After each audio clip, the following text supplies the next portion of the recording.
All right, 3 questions from the great John Anthony, who is also licking his wounds from last night.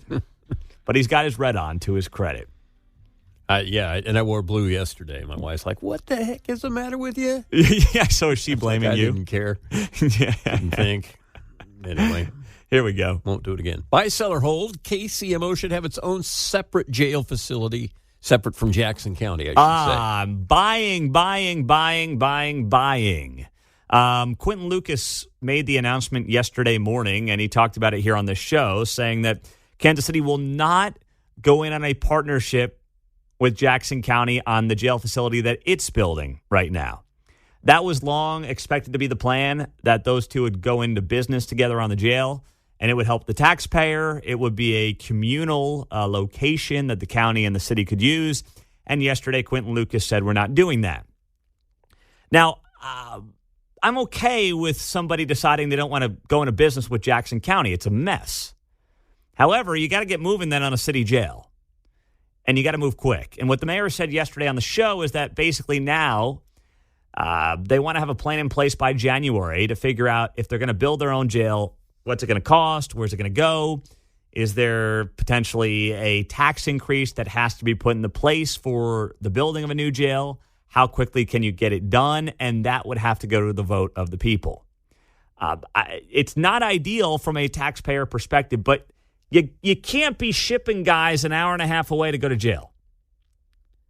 You just can't do it. And that's, in too many cases, what is happening right now in Kansas City, because the jail was shut down back in 2018, which in hindsight was one of the most bonehead moves they've ever done. And now you're sitting there with no jail, nowhere to put them. You know, the county has its detention center, but you don't have your own space. So it's an excuse, by the way, oftentimes from prosecutors to say, well, we're full, so we got to let fill in the blank back out on the streets. People are sick of that excuse. It's resulted in crime increasing dramatically. We all know that. We've talked enough about that. So, yes, KCMO should have its own separate jail facility, and they got to move on this thing and move on it very quickly. John, what's next? All right, on this next one, I focused it a little more than my original postulation. Buy, sell, or hold. Last night's Chiefs' offensive performance is a one-off aberration. All right, so the offensive performance. Yeah. I will buy it as a one-off. And the reason I'm going to buy it is because I can't imagine Tony, as much as he had a bad night, I can't imagine Tony literally having multiple situations this year where the ball hits him square in the hands, and not only does he drop it, but he tips it to a defender who runs it back for a pick six. I mean, that was awful. I got a 4-year-old that's catching better footballs than Kadarius Toney was last night. I can't imagine that continues. So I'm going to chalk it up to a one-off aberration. I will say, hey, Kelsey comes back. These young guys get a wake-up call last night. Maybe Sky Moore decides that he wants to be a productive NFL player one day as well. And let's be honest, too. Mahomes, now, the pick six was not his fault. But he was off on quite a few throws as well last night, I will say. No one wants to talk about it, of course, because he's the golden boy, and he deserves all of that. But like the second to last drive before the penalty got him out of field goal range, or they were never in field goal range, but they were driving towards field goal range after the Lions went for it on like a 4th and 1 from the Chiefs' 45-ish yard line. Before the penalty, Toney had another drop. But that was not a great throw by Mahomes on that one. Not the one that led to the pick six, but late in the game. The ball was thrown well behind Toney. Still should have caught it. Good NFL wide receiver would have caught it.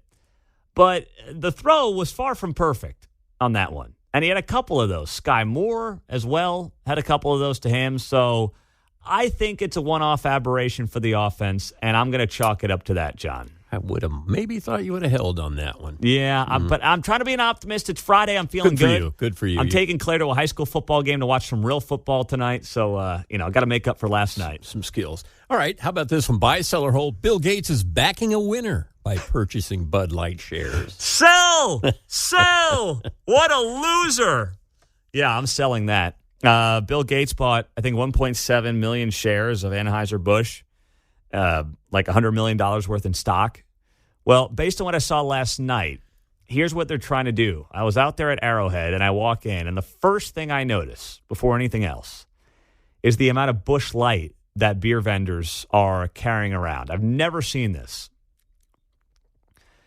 Normally it would have always been Bud Light, but now it's like half Bud, half Busch. I have not seen a lot of the Busch Light. It was always there in the refrigerators at the stadium.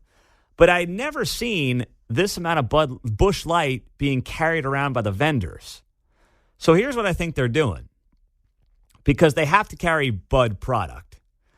They're carrying around Busch Light, and they're trying to get people who don't realize that those beers are owned by the same company to at least buy the Busch. To say to the people who are boycotting Bud Light, well, we got Busch Light here for you. And people who don't listen to this show who want to boycott Bud Light need to know that Busch Light's the same company as Bud Light, ABV. So they're going to get the people who aren't paying attention to be like, screw Bud Light, give me a Busch Light. It's like you're buying the same company. Come on, man. What are you doing? Come on, man. It's the same company. You got to go hunt for the Coors Light somewhere. It's going to take you a little bit, as I learned last night. But it's the same company, so you got to be smarter than that. I envision pallets of Bud Light landing wherever it is they sent last year's Eagles Super Bowl champion T-shirt. Yes. Right? Yeah. The meme where everybody's celebrating that they're getting a new T-shirt. Yeah, exactly. That's probably Bud Light's future. That's where the Bud Lights are right now. They're expired, sitting somewhere else. So I'm selling that. Alrighty. But I will say, I hope that people do not cave, because I saw quite a few folks with the Bud Light, but not as many as I would have seen last year. I will admit that. People were being a little wiser in terms of what they were buying. So we'll hope that holds steady here as we roll through the morning and roll through the season, of course, on KCMO Talk Radio. Buy, sell, hold in the books.